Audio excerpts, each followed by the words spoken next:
Abran su Biblia en el libro de Nehemías. Nehemías está ahí junto a Esdras. Y está antes de Salmos también, para que no lo vayan a buscar a otros lados. En el capítulo 13, versículo 1 y 2. Pero vamos a leer en el 1 principalmente ahorita. Capítulo 13, versículo 1 y 2. Le voy a invitar a que lea su Biblia, hermano. Y que le vaya subrayando en el lugar donde tiene que subrayarle para que pueda meditarla después cuando esté en casa. O cuando usted lea la Biblia, usted también la pueda meditar. Porque Dios habla de mil maneras, aun cuando se lea la misma porción. En el capítulo 13 de Nehemías, versículo 1, dice así. Le voy a invitar a que se paren, porque voy a hablarles un poquito de eso también. Como introducción. Aquel día se leyó en el libro de Moisés, oyéndolo el pueblo, y fue hallado escrito en él, en los amonitas y moabitas no debían entrar jamás en la congregación de Dios. Pueden sentarse. Dice la escritura que cuando Moisés leyó la ley de Moisés, cuando él leyó, el pueblo estaba parado por 6 horas, escuchando la Biblia, escuchando la palabra. La cuarta parte de un día, si usted multiplica 6 por 4 es 24. Entonces 6 horas estuvieron parados ahí, escuchando. Si algo tiene el judío es bien efectivo en tratar de llevar todos los rituales ceremoniales, porque es la primera religión en la cual se podían comunicar con Dios. Ahora sabemos que nosotros no venimos a una religión, sino a una comunión con Dios por medio de Jesucristo. Pero sí es bueno tener esa disciplina de pararnos cuando se lee la Biblia, ¿no? Porque es una enseñanza del Antiguo Testamento en que debemos estar parados. Ahora no quiere decir que si usted se sienta está mal, es parte de las buenas costumbres. Obviamente que hay ocasiones en que uno no se puede parar. En el caso particular, la semana pasada, yo estaba lastimado, digo, pues voy a estar sentado aquí. Entonces hay momentos en que no pruebo se va a enojar Dios. Bueno, aquí esta enseñanza se llama el deseo de Dios, hermano. Vamos a conocer el deseo de Dios. Pero empieza diciendo que los amonitas y los moabitas no van a entrar en la congregación de Dios. ¿Acaso Dios es un Dios racista? ¿Es un Dios que tiene sus elegidos, que tiene personas en el cual se dirige a ellos solamente? ¿O qué clase de Dios prohíbe a que no formen parte de la congregación de Él? Usted y yo somos parte de la congregación de Dios, hermano. Bueno, aquí está muy enojado Dios. Está muy molesto con los moabitas y los amonitas. Y por consiguiente dice, no entrarán a mi congregación. Aquel día se leyó en el libro de Moisés, oyéndolo el pueblo, y fue hallado escrito en él que los amonitas y moabitas no debían entrar jamás en la congregación de Dios. Dijo Dios, no los quiero ver nunca en mi vida. En otras palabras, supongamos que Dios es persona.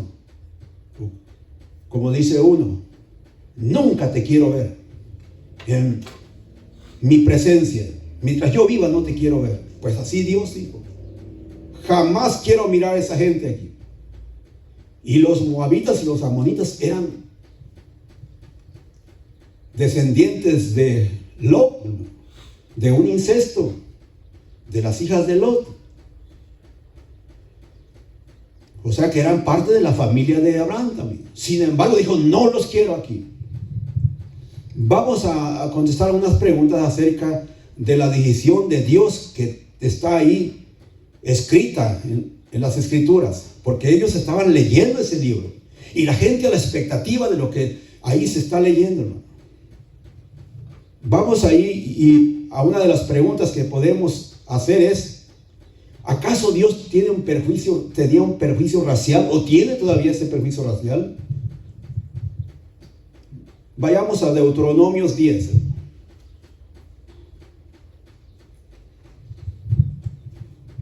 Versículo 17.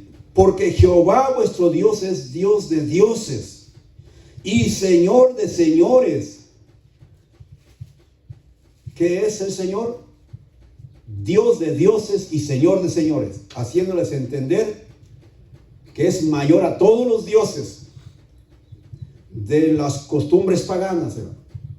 Y no tan solamente termina ahí, sino que aún se expresa más todavía esta escritura: Dios de dioses y Señor de señores. Porque Jehová es vuestro Dios, es Dios de dioses y Señor de señores, Dios grande, poderoso y temible, que no hace acepción de personas, ni toma cohecho, no se deja sobornar, hermano. No hay acepción de personas para Dios. ¿Por qué? Porque Él es un Dios diferente a los dioses que los cananeos habían conocido, o que el mismo pueblo de Israel había conocido en Egipto. Y ahora dice, Él es grande también. No tan solamente Señor de señores, sino también es grande. O sea que el Dios que tú y yo servimos es un Dios grande, hermano. Dios poderoso que toma control de tu situación que estés atravesando. Porque tiene poder. A veces dudamos del poder de Dios cuando ponemos ciertas peticiones creyendo que no va a haber respuesta. Dios grande, poderoso y temible. No hay otro Dios como Él. ¿Quién podrá enfrentarse a Dios? Él es el creador del universo. Él es el todopoderoso que no hace acepción de personas. Y vamos a ir introduciéndonos cómo es que Dios nos va a hablar en este día. Ni toma cohecho. En otras palabras, para Dios toda la humanidad es igual. Cada uno de los seres humanos fueron hechos a imagen y semejanza de Dios. Y son hechos del polvo de la tierra. Y Dios desde un principio quería que el hombre permaneciera eternamente. Mas entró el pecado. Y por el pecado la muerte, dice la Escritura. Y la muerte pasó a todos los hombres. Por cuanto todos pecaron. Entonces, hubo una separación. Entonces Dios en sí, su plan desde un principio era de bendecir su creación. Porque fue hecho el hombre a imagen y semejanza de Dios. Por consiguiente, Él está mirando a aquel vecino. Él está mirando a aquel pueblerino, hermano, o aquel hombre, aquella mujer que está separado de Dios, pero que está en esta tierra. Y Él está ahí queriendo tocar esa vida. Porque no hay acepción de personas. Muchas veces dicen, oh, es que tú eres el elegido, es que usted es la elegida, es que con usted Dios trata bien. Bueno, aquí dice la Escritura que no hay acepción de personas para Dios, hermano. La acepción la hacemos nosotros muchas veces, no Dios. Nosotros somos los que a veces somos muy selectivos. Estas personas sí, estas personas no. Ellos, ¿por qué van a formar parte del pueblo de Dios? Por decir así, si son unos delincuentes o criminales o violadores, o solamente daño hacen. Sin embargo, Dios dice que no hay acepción de personas. Pero entonces, ¿por qué dice que no van a entrar a la congregación de Dios? Los amonitas y los moabitas. Y dice, no los quiero ver. Entonces, ¿hay una contrariedad ahí? ¿Hay una contradicción entre Dios y su palabra? No, dice que no hay un perfil racial en Dios. El 18. Que hace justicia al huérfano hace justicia, hermano. Él es justo. Él no abusa del hombre o del necesitado. Él hace justicia al huérfano y a la viuda. Y que ama también al extranjero. Encierran en un círculo la palabra amor. Ama también al extranjero, dándole pan y vestido. ¿Qué es lo que hace? Agarra parejo, ¿no?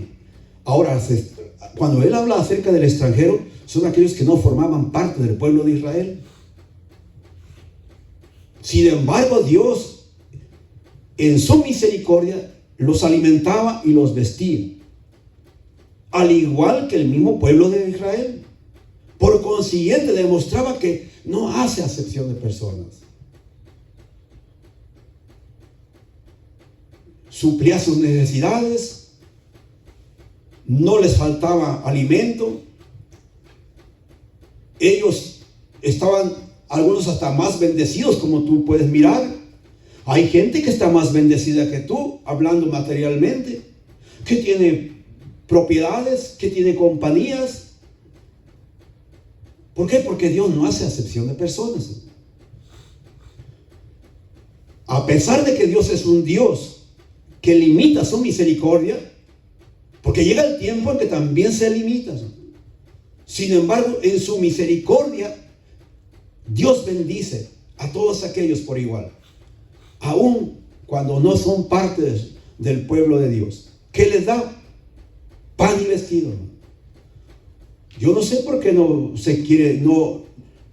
quiere la gente a los extranjeros, cuando Dios quería que también su pueblo amara a los extranjeros.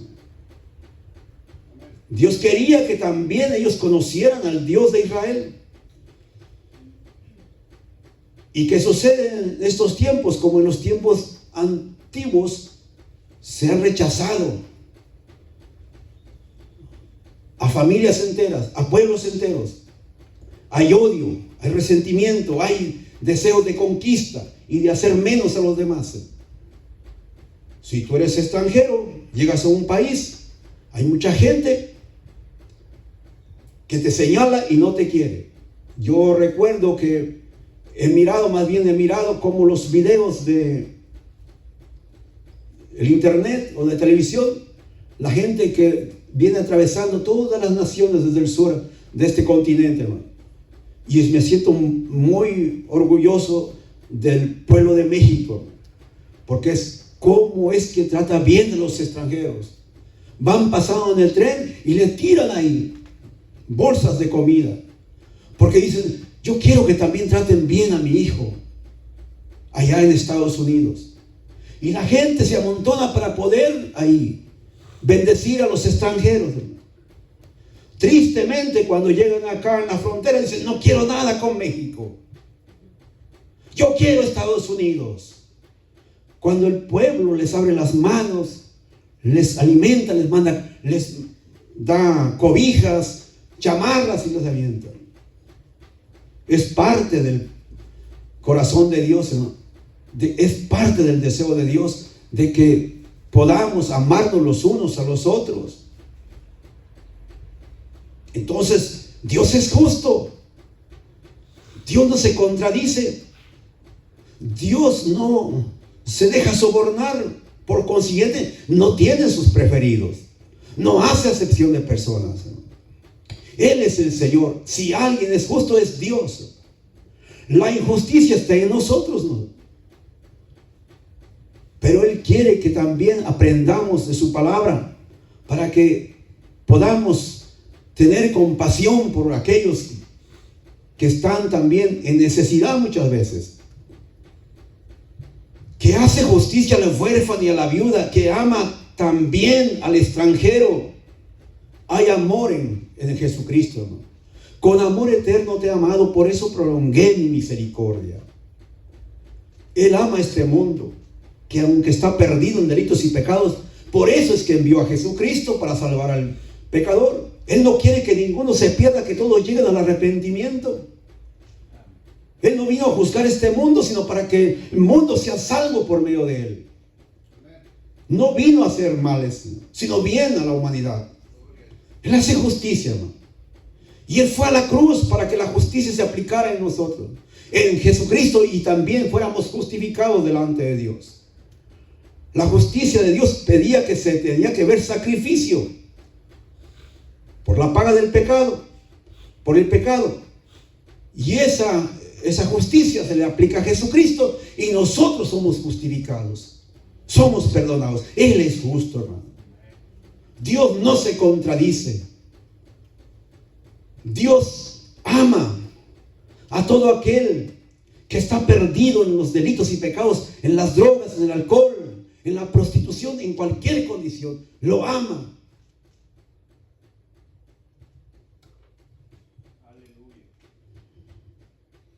La otra pregunta que podría hacer: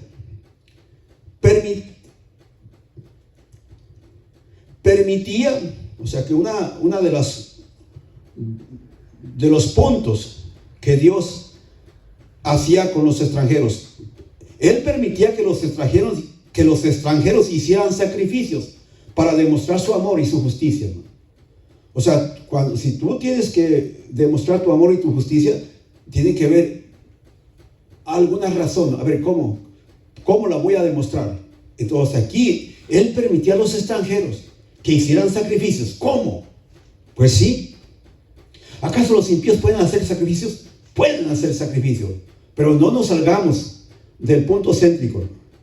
No nos confundamos. Póngame mucha atención ahí. Vamos a Números 15, versículo 14 y al 16. Y cuando habitares con vosotros extranjero, o cualquiera que estuviera entre vosotros por vuestras generaciones, todo el tiempo, generación sobre generación, si hiciere ofrenda encendida de olor grato a Jehová, vosotros asiereis, así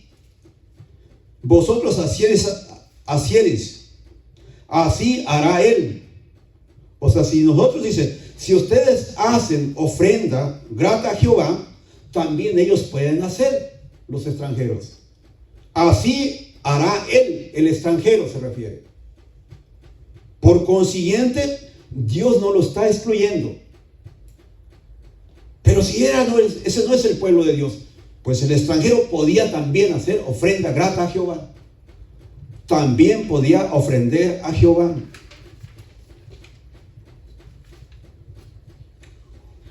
En el versículo 15, un mismo estatuto tendréis vosotros de la congregación. Se está refiriendo a la congregación.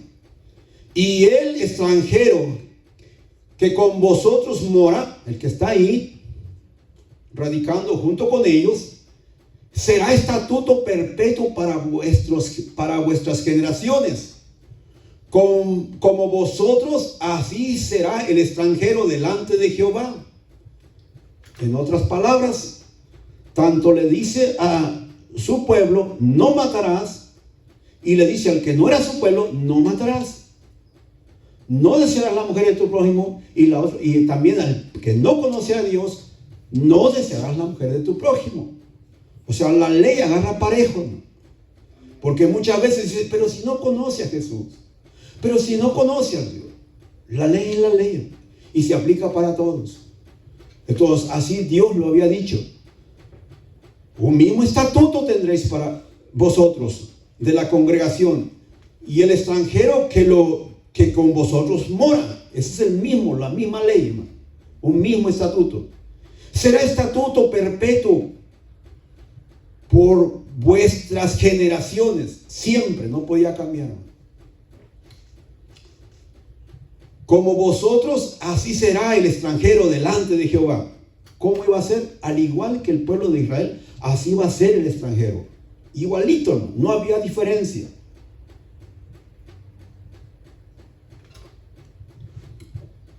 El 16, una misma ley y un mismo decreto tendréis, vosotros y el extranjero que con vosotros mora. Ahora entendemos por qué no hace acepción de personas. Así como los ama, también les pone la ley, les aplica su palabra. Porque muchas veces es para los cristianos, es para los cristianos. Esto sí, pero para los cristianos. Yo por eso no soy cristiano. Pues también es.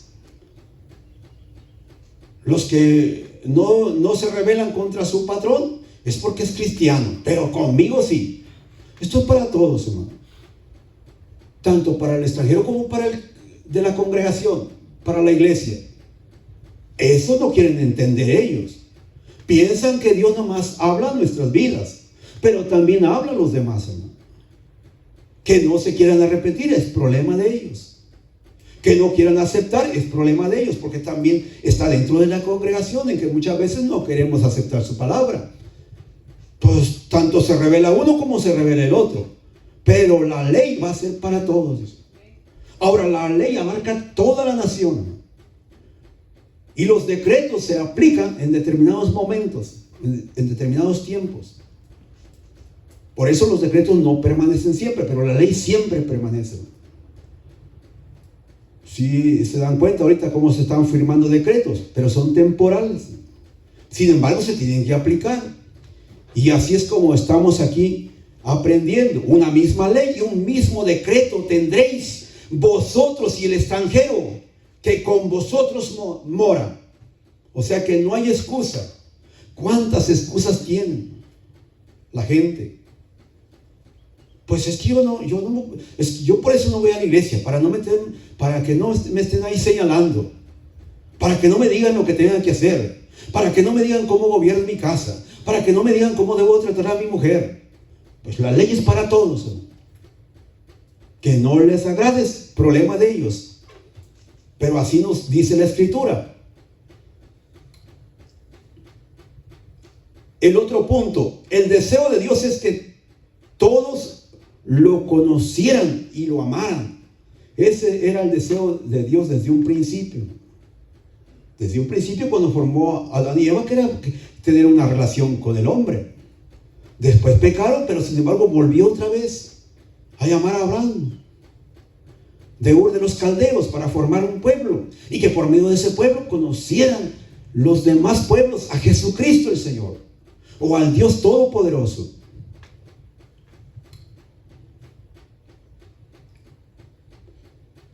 Isaías 42, vamos a Isaías, hermano.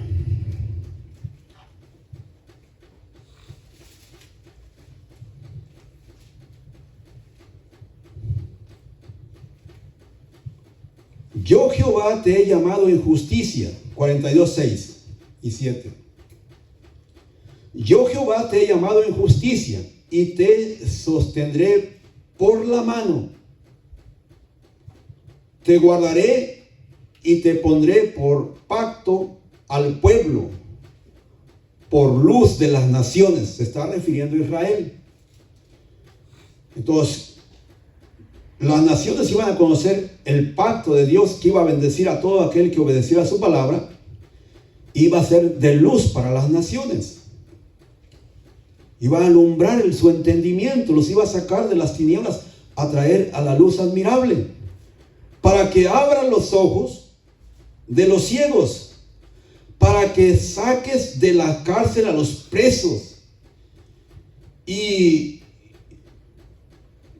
de casas de prisión a los que moran en tinieblas. Ese es el plan de Dios, ¿no?, por el cual escogió a Israel, por lo cual formó un pueblo. No era que los demás pueblos quedaran en tinieblas, en oscuridad o en el pecado, porque la ley había sido hecha para todos. Por consiguiente, ellos tenían que encargarse de llevar las buenas noticias a los demás. Y esa es la responsabilidad nuestra también. Cristo viene. Todos los acontecimientos que estamos mirando nos anuncian la venida de Jesucristo, pero nosotros tenemos que predicar el Evangelio. Tenemos que dar un tiempo para dedicar a Dios, llevando el mensaje de salvación a las vidas perdidas. Porque así como Dios llamó a Israel, así también nos llamó a nosotros.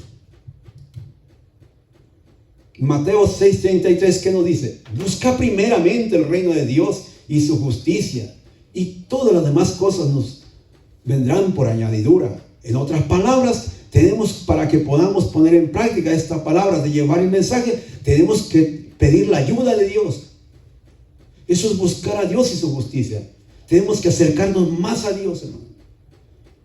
Tenemos que impregnar nuestra mente de los deseos de Dios. Tenemos que tomar el carácter de Cristo, ser servidor como Cristo también, y obedecer en su palabra. Obedecer su palabra. Eso es buscar primeramente el reino de Dios y su justicia, para que lo demás pueda llegar.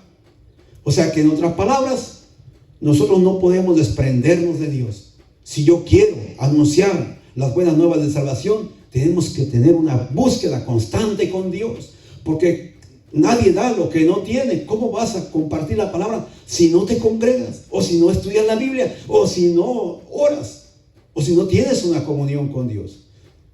La ayuda se obtiene postrándose delante de Dios. Es la única manera. Antes de continuar, yo me confirmó este mensaje, el Señor, como a las 4 de la mañana. Yo casi no tengo sueños, y no todos los sueños son buenos. Tengamos mucho cuidado, porque a veces cualquier sueño le aplicamos ciertas cosas. No, tenemos que saber discernir también, porque Dios habla por medio de su palabra, y puede hablar por sueños, pero tenemos que poder tener cuidado en el discernimiento, en cómo vamos a entender ese sueño. Yo miraba una ciudad inmensa, hermano, nunca la he visto yo, con unos edificios gigantescos en el desierto, hermano. Sumamente, era interminable, no tenía fin, hermano. Miraba algo nunca mirado, nunca visto, ni en la televisión, pues. Y venían unos, porque tenían hambre, tenían sed, hermano. Se acercaban a uno o a cierto grupo de personas, hermano. O sea, hay hambre y sed de justicia en esta nación, en esta ciudad. No me estoy refiriendo a problemas de la política. Hambre y sed de justicia acerca de la palabra, acerca de Jesucristo, hermano. Entonces era una inmensa ciudad. Yo al mismo tiempo me quedé sorprendido ahí, porque pocas veces sueño y digo, me confirmas esta palabra. Tenemos que predicar el evangelio, tenemos que anunciar las buenas nuevas. Hay gente que dedica tiempo desde las 5 de la mañana, están ahí en las terminales de bases, hermano. Ahora, yo sé que hay doctrinas que enseñan que es la única manera para poder ser salvos. Por eso es que se forman grupos y todas las familias están evangelizando. Pero la salvación no es por las obras, es por la fe, hermano. Pero nosotros obedecemos la palabra y la ponemos en práctica, pero no para ser salvos, sino porque hemos creído en el mandato de Dios. Si usted les pregunta por qué evangelizan, dice, es que para alcanzar la salvación, porque está escrito. Eso no es para alcanzar la salvación. La salvación es por gracia, para que nadie se gloríe, dice la Escritura. Pero nosotros tenemos que predicar obedeciendo su palabra, porque amamos a Dios, porque Él nos ama y Él es un Dios justo. ¿Acaso no dice que Él ama a todos por igual y que no haya excepción de personas? Por consiguiente, tenemos que dedicar un tiempo a predicar la palabra con nuestros vecinos, nuestros compañeros, que hagamos una disciplina de llevar el mensaje, porque no falta ya mucho tiempo para la venida del Señor. Hay guerras, rumores de guerras por todos lados, conflictos por todos lados. La gente se está muriendo sin Jesucristo. No 2 ni 3, miles. Bueno, millones. Y a veces somos responsables nosotros, porque hay familiares que están ahí a nuestro lado y no le hablamos de Jesucristo. ¿Qué es que se enojan? Pues que se enojen, pero sígueles hablando, hermano. Es el mandato de Dios. porque vamos a rendir cuentas también delante de Dios. Allí en Mateo 5:16, así alumbre nuestra luz delante de los hombres, para que vean nuestras obras y glorifiquen a vuestro Padre que está en el cielo. Así alumbre vuestra luz. ¿Cómo? Llevando la palabra. Es la única manera. Podemos alumbrar en un mundo de oscuridad, llevando la palabra. Así alumbre vuestra luz. Y lo dice Jesús, y se lo está diciendo a sus discípulos. Ahí están los apóstoles, escuchando la palabra. Él quiere que el hombre sea salvo. Él quiere que los pueblos conozcan a Jesucristo. Por eso el Señor les dijo que tenían que predicar en Jerusalén, en Judea, Samaria, hasta el último de la tierra. En otras palabras, que no se detuvieran, que avanzaran más adelante. No tan solamente con los judíos de ahí de Jerusalén, sino por toda la tierra. Entonces Dios quiere que alumbre nuestra vida, hermano. Que seamos luz en medio de la oscuridad. Porque si tú miras este mundo cómo camina, hermano, está en tinieblas. Pasamos a la tienda hace rato ahí, y cuánta gente saturada en los centros comerciales, y les hablas y no quieren nada con Dios. ¿Y qué va a hacer uno? A quedarse callado, a seguirles hablando, hermano. A seguirles hablando. No te detengas, que no te desanime el diablo, hermano. Si realmente amas a Dios, también pon en práctica su palabra, hermano. Dios quiere que tus familiares lleguen al conocimiento de la verdad, que tus compañeros de trabajo conozcan a Jesucristo, que esta ciudad se convierta a Jesucristo. Ahora es cierto que estamos en los últimos tiempos en el cual los corazones iban a endurecer más todavía, pero nuestra función es predicar el evangelio, alumbrar. Y esa luz está en nosotros, hermano. Está en Jesucristo. Y si tienes Jesucristo, tú puedes alumbrar. Solamente abre tu boca. Es como el foco cuando lo prendes. Y empieza a hablar de Jesucristo. Y es como vas a alumbrar el entendimiento de los que están en la oscuridad. Pero Dios, en el otro punto, advierte que los creyentes se aparten de los que hacen el mal. Ahí vamos a ir entendiendo el por qué él no quería ahí que los moabitos y los amonitas entraran a la congregación de Dios. Vamos ahí en Proverbios 24, 1 y 2. No tengas envidia de los hombres malos, ni desees estar con ellos,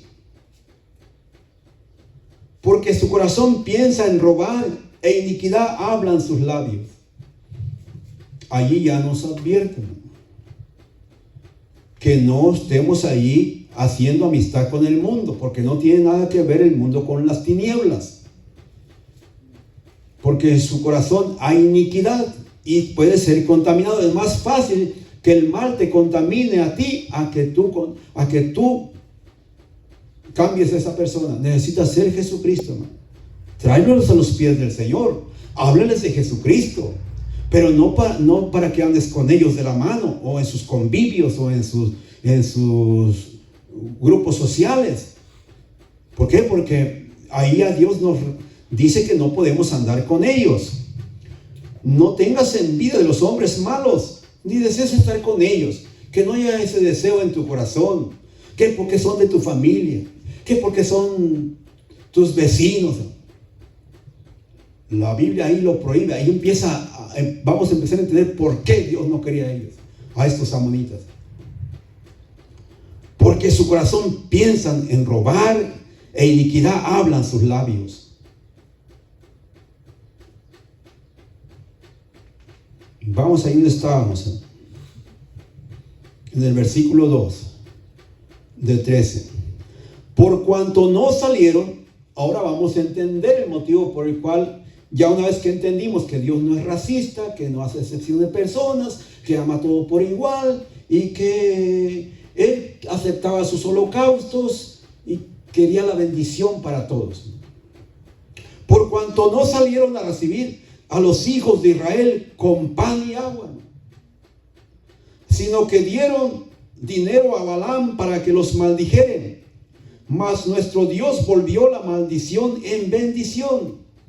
Entonces, ¿cuál era la ira de Dios sobre estos grupos de personas que Dios no los aceptaba ahí en la congregación de Él? Porque no salieron a darles pan y agua a Israel. Israel solamente quería llegar a la tierra prometida.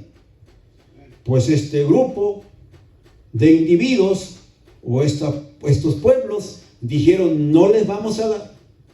Y eso encendió la ira de Dios contra ellos. Y dicen: no los quiero ver nunca a mi lado. Estoy muy enojados, por siempre. No les da un tiempo, sino por siempre, jamás, dice. O sea, una persona que no quiere nada con Dios, también viene la ira de Dios contra él. Dios no puede ser burlado. Por consiguiente, es tan importante hablarles del Señor antes de que sea demasiado tarde, porque ya una vez que se va de esta tierra no hay remedio. Por eso tenemos que tener esa pasión interna en nuestro corazón de predicar la palabra, de hablarles de Jesucristo. Porque cuando rechazan al Señor, también Dios los rechaza. Por consiguiente, si no los ayudaron, entonces yo tampoco los quiero, porque es mi pueblo amado. Pero hemos visto cómo es que Dios ama a todos por igual, sí. Pero también si tú lo rechazas, si tú no lo aceptas, también te viene la ira de Dios. Dios, el Dios Santo, diciendo que no los quiere ver. Él está diciendo ahí. Y no hay pecado en Él, porque Dios es justo. Él no se le ocurrió nomás porque les cayeron mal, o porque eran morenos o otro estilo, o tenían otra figura. No. ¿Por qué? Porque ellos hicieron lo malo delante de Dios. Hermano, cuando alguien te visite, invítale aunque sea un vaso de agua. Yo sé que a veces no tienes alimentos ahí de bien extravagantes, pero invítales una tortilla con sal. Aunque después diga: ay, nomás me dio tortilla con sal. Pero tú les diste lo que tenías ahí, hermano. Yo no sé, hermano. En México yo hice un estudio con los ranchos ganaderos ahí, en los pueblitos. Y aunque tienen vacas y tienen ganado, no crean que comen pura carne o puro queso. No, comen también tortilla con sal. Entonces, pues yo caminaba como 8, 5, 10 kilómetros para cada pueblo, porque tenía que hacer una investigación como en 15 pueblos más o menos, y en cada pueblo tenía que ir a andar ahí con los ganaderos, porque estuve haciendo un estudio experimental. Entonces, ellos te invitan: véngase, coma con nosotros. Y tú no puedes decir que no. No, es que eso no me gusta. Aquí hay unos chapulines, miren. Ay, qué asqueroso. No, cómetelos, hermanos. Después, ya en tu casa tú comes lo que tú tengas, lo que tú quieras. Pero donde te inviten, es que mira, hicimos una salsita. No se vaya a sentir mal, porque una salsita y unas tortillas. Y una salsita, bien contentos ahí platicando con los campesinos, ¿no? En el campo, ahí lejos de la ciudad. Ahí las vacas, ahí todo. A veces hasta hartas moscas ahí. Pero ese es el estilo de vida ahí. ¿Y qué vas a hacer tú? Hombre, pues a aceptar lo que te inviten. Pero también hay gente que no invita nada, aunque tenga 1000 vacas ahí. Y entonces no, tenemos que invitar lo que esté. Dios no se va a enojar porque tú le invites allí un medio café o una agua de horchata de Jamaica. Dios no se va a enojar. Es lo que tú puedes, es lo que tú das, hermano. Eso le agrada a Dios, hermano. Eso le fascina a Dios. Porque Él también fue forastero.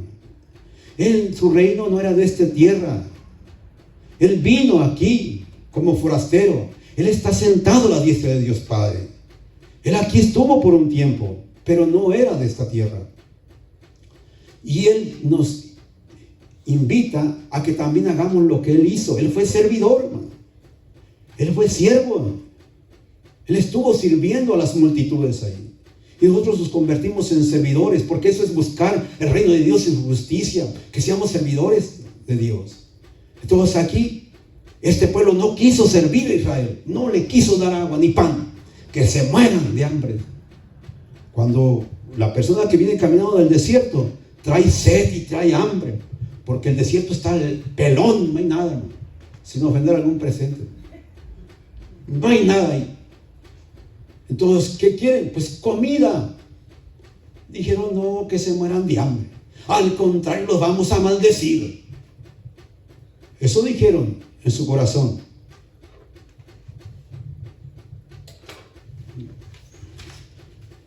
Vamos ahí en Deuteronomio 23:4.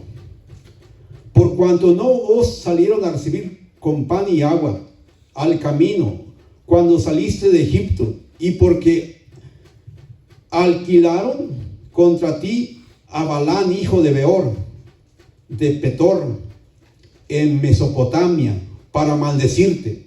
Mas no quiso Jehová tu Dios oír a Balán, y Jehová tu Dios te convirtió la maldición en bendición, porque Jehová tu Dios te ha amado.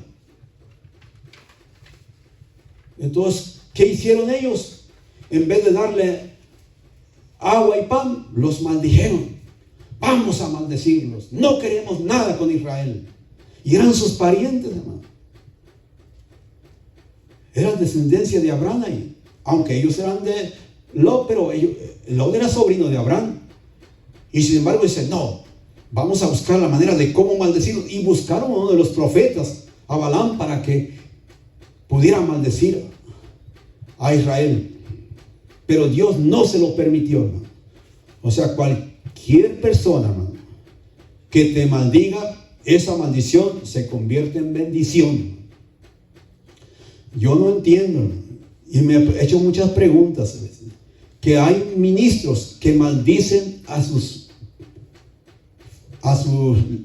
su pueblo o a sus hermanos cuando se van a otra iglesia y les tiran maldiciones ahí. No tienen temor de Dios, hermano. Dios prohíbe que uno maldiga a los demás, hermano. Dios le prohibió a Balaam que maldijera al pueblo de Israel, y no lo pudo maldecir, aunque le llevaron mucho dinero para maldecir. Y sin embargo la gente se atreve a maldecirte con toda libertad. Y eso no vas a cosechar nada bueno. Dios no te puso para maldecir, sino para bendecir. Dios le dijo a Abraham, yo te bendeciré y serás de bendición. Bendeciré a los que te bendigan y maldeciré a los que te maldigan. Si alguien te maldice, viene la bendición de Dios sobre ellos. ¿Qué hizo con los moabitas? Nunca más los dejó entrar a la congregación de Dios. No quiero nada con ellos. Jamás los quiero ver aquí. Le está dando una orden a Israel. ¿Por qué? Porque maldijeron a su pueblo. Porque en su corazón lo estaban maldiciendo. Aunque no se prestó Balaam para maldecirlos. Pero deseaban solamente el mal, man. Así es que tú no te niegues a hacer el bien. Haz el bien sin mirar a quién. Y siempre haz esa disciplina. Que cuando llega un familiar o un amigo, trátalo bien, man. Ahora hay gente que también se aprovecha. Es otro punto.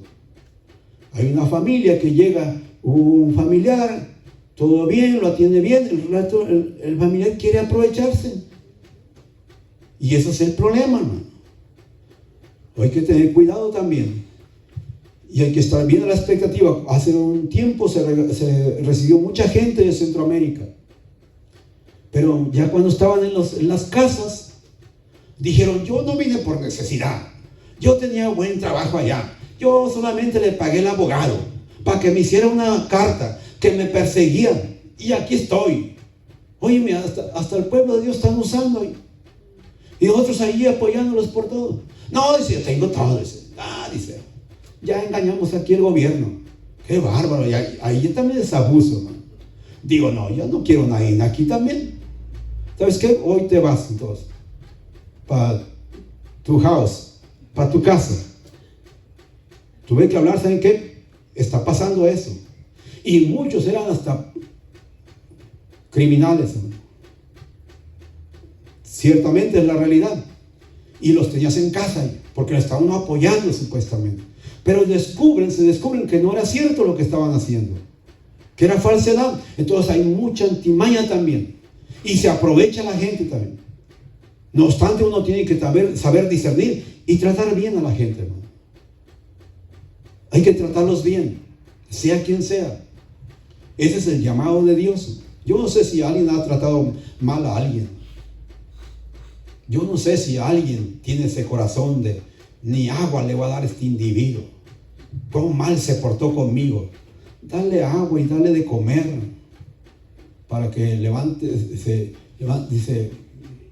pongas ascuas sobre su cabeza y se humille delante de Dios.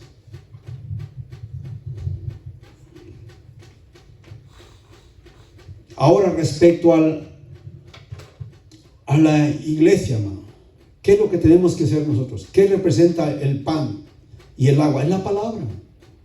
Nosotros tenemos que hablar la palabra de Dios como cristocéntrico.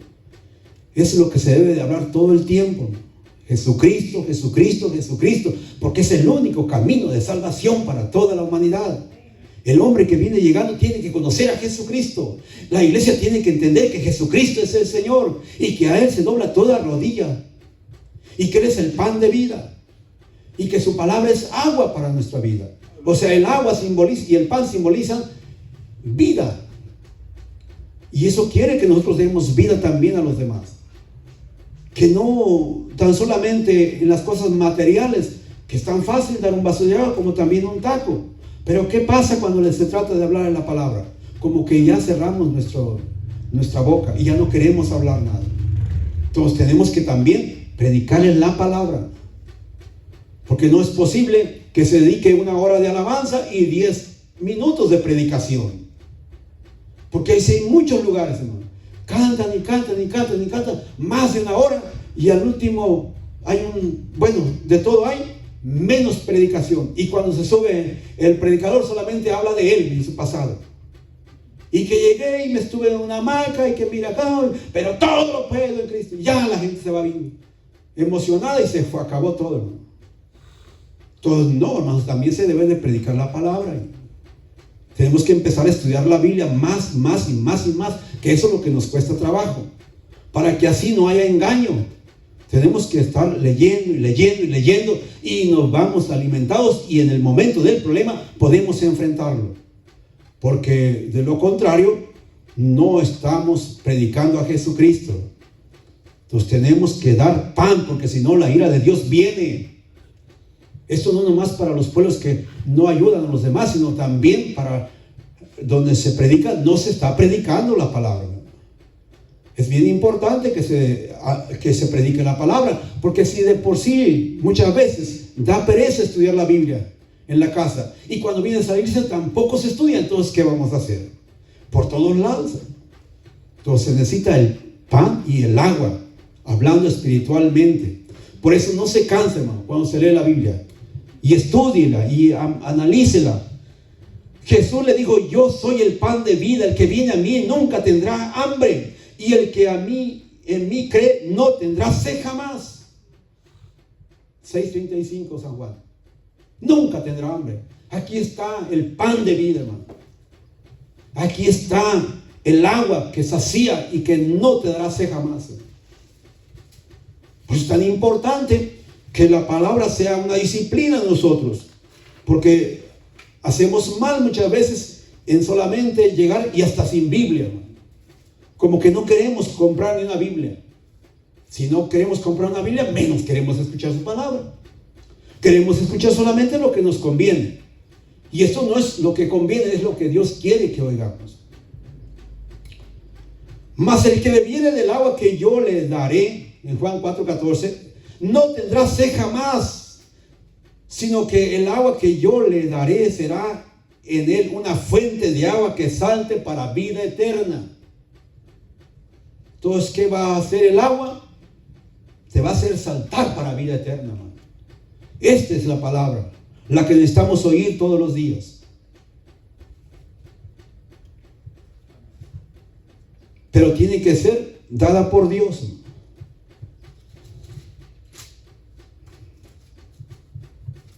Vamos ahí en número 22, 3.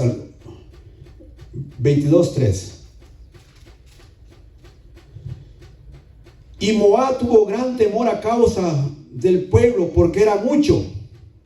Y se angustió Moab a causa de los hijos de Israel. Y dijo Moab a los ancianos de Madián: ahora lamerá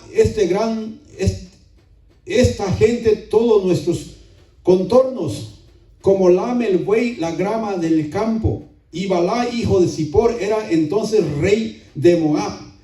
Por tanto, envió mensajeros a Balaam, hijo de Beor, en Petor, que está junto al río, en la tierra de los hijos de su pueblo, para que lo llamasen, diciendo: un pueblo ha salido de Egipto, y he aquí cubre la faz de la tierra, y habita delante de mí.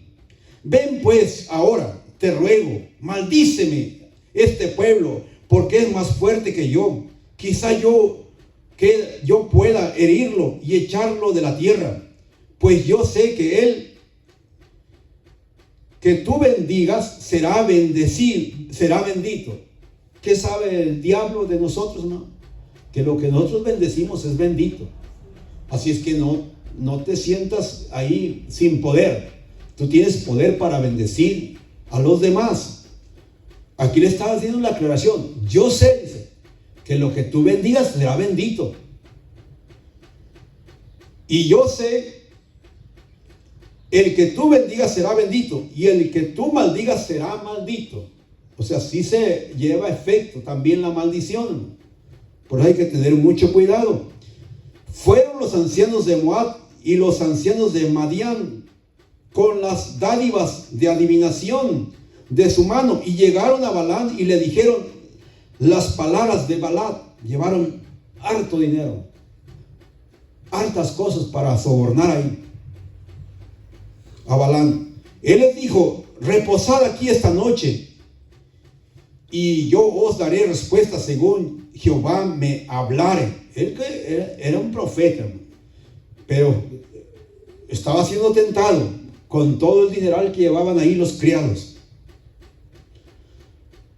Así los príncipes de Moab se quedaron con Balaam. Y vino Dios a Balaam y le dijo: ¿qué varones son estos que están contigo? ¿Quiénes son esos individuos? Y Balaam respondió a Dios: Balac, hijo de Zippor, rey de Moab, ha enviado a decirme: he aquí, este pueblo que ha salido de Egipto cubre la faz de la tierra. Ven pues ahora y maldícemelo.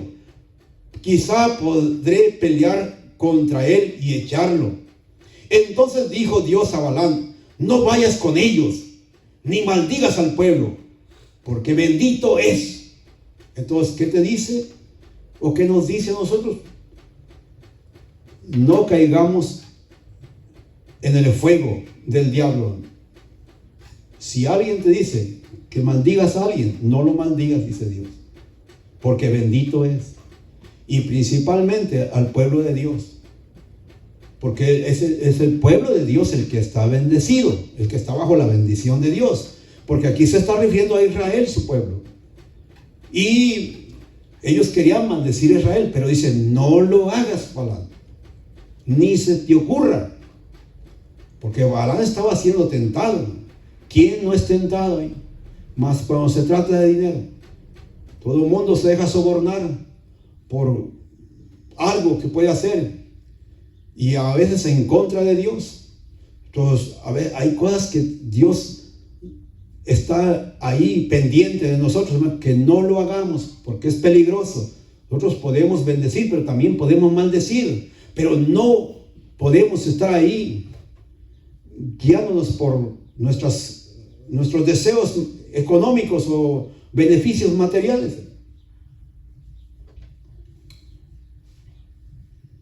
Pero ¿para qué fuiste llamado o para qué fue llamado Abraham? Para bendecir. Pero como tienes boca, tú también puedes maldecir. Pero ¿sabes qué? Se te recomienda que bendigas mejor, aún el que te persigue, aún el que te trata mal, bendícelo. Porque hay gente que cuando en matrimonio se empiezan a pelear, se empiezan a maldecir tanto uno como el otro. Y ambos conocen a Jesús, ambos son cristianos. Y ya enojados se empiezan a maldecir. Maldita, porque lo engañó o la engañó. Y viene la ira y viene el verdadero corazón. Pues, porque esta palabra no es para ustedes, gracias a Dios. Pero ¿qué pasa cuando están los matrimonios ahí peleándose? Y se empiezan a enojar, y se empiezan a molestar, se empiezan a maldecir. Y eso es lo que Dios no quiere. Dios quiere que lo bendigas. Si te va a dejar que te deje, bendícela. O si te va a dejar, bendícelo también. Y no estés odiándolo, hermano. Porque eso te corta la relación con Dios. Dios es justo, Dios ama a esa vida, aunque ya no te quiera, Él la quiere, Él la ama. Si se arrepiente, Dios la perdona. Y si Él se arrepiente, también Dios lo perdona. Entonces no estamos para maldecirnos. O hay hijos que maldicen a sus padres también. ¿Cómo es posible que un hijo que salió del vientre de su madre esté maldiciendo a su madre? Que porque lo trató mal en el pasado. ¿Y quién eres tú para maldecir a tu madre? ¿O quién eres tú para maldecir a tu esposo? ¿O quién eres tú para maldecir a tu esposa? Si Dios no la maldice, ¿tú por qué la vas a maldecir? Si han conocido a Jesús, están bajo la bendición. Por consiguiente, no tienes por qué hacer lo contrario de Dios. Dice, no lo hagas, Balaam. Entonces dijo Dios a Balaam, no vayas con ellos, ni maldigas al pueblo, porque bendito es. Así Balaam se levantó por la mañana y dijo a los príncipes de Balaam, volveos a vuestras tierras, porque Jehová no me quiere dejar ir con vosotros. Se acabó, dice. Yo no voy a maldecirlos. Entonces, fue obediente. Hasta ahí todo iba bien. Después ustedes leen la historia. Entonces, ¿cuál es el fin? Que nosotros podamos bendecir en vez de maldecir. Aunque estés enojado, hermano. Párate, espérate un momento que pase la ira. Y conoce el deseo de Dios. El deseo de Dios es que tú seas instrumento de bendición. Aun cuando tengas a veces todo el derecho o toda la razón de contestarle con la misma pedrada, tenemos que bendecir. Da coraje, somos seres humanos de carne y hueso, y también nos duele cuando alguien nos ofende o cuando alguien nos maltrata o nos maldice. Yo conocí una familia que iban por años a la iglesia, no están aquí, se maldecían así. La mujer maldecía a su marido como cualquier palabra. Maldito, ojalá y te mueras pronto. Pobre mujer, dice, hermano, ¿ya vio cómo me está maldiciendo? Pues sí, pero ¿yo qué puedo hacer? Le digo, ni modo que me meta ahí, también me van a maldecir. Hermanos, se estaban maldiciendo y ya grandes, hermano. Años y años dentro de la congregación, y se estaban maldiciendo. Entonces es bien peligroso que nosotros actuemos igual que el mundo, porque entonces viene la ira de Dios también sobre nosotros. Tenemos que tener mucho cuidado. Y ya por último, ahí en 23:11, en Números 23:11, entonces Balac dijo a Balaam, ¿qué me has hecho? Te he traído para que maldigas a mis enemigos, y aquí has proferido bendiciones. Dice, ¿qué has hecho? Yo te pagué para que los maldigas. Hice una gran fiesta y te traje tantos regalos y ahora me sales que lo estás bendiciendo. El diablo se va a enojar, pero es mejor estar bien con Dios. Lo has bendecido, dice. Yo no te pagué para eso. Te paguen lo que te paguen, tú bendices. Él agarró sus billetes, pero él bendijo. Ahora, pues es mejor ni te metas, no agarres nada para no meterte en problemas. Entonces, ¿qué hizo Balaam? Bendijo a Israel, porque Dios lo había bendecido a Israel. Y lo que Dios ha bendecido, tú no tienes por qué maldecirlo. Y si tú lo hacías, arrepiéntete y entrégale tu vida a Jesús. Y reconócelo como tu único y suficiente Salvador. Porque Él te ama. Y te ama tanto que dio su vida por Él en la cruz del Calvario. Y quiere perdonarte. Y quiere que conozcas su verdad. Quiere bendecirte y quitarte la maldición. Porque para eso vino Jesús. Ojalá y que de una u otra manera haya sido de bendición, hermano. Entonces, Dios no rechaza a nadie. El hecho de que los moabitas no hayan sido aceptados no quiere decir que Dios los rechaza. Si esos hombres se hubieran arrepentido, Dios los acepta. Pero nunca se arrepintieron. El hecho de que tú estés en esa condición y has rechazado a Jesús, estás vivo, es por la misericordia. Pero también Dios quiere que te arrepientas, porque Él quiere la bendición para tu vida y para cada uno de nosotros, hermano. Vamos a orar. Señor, te damos gracias, porque sabemos que el plan de tuyo es bendecir a tu pueblo, Padre. ¿Cuántas veces hemos caído en la provocación de aquellos que nos hacen daño? Sin embargo, tú has sido ejemplo para nosotros, Señor. Que tú, Señor, aun cuando no merecíamos nada, nos rescataste de un mundo perdido en delitos y pecados y nos has bendecido. Y también nos has puesto para bendecir a los demás, Señor. Ayúdanos a mantenernos firmes en este caminar, que podamos llevar a cabo tu palabra para que este mundo que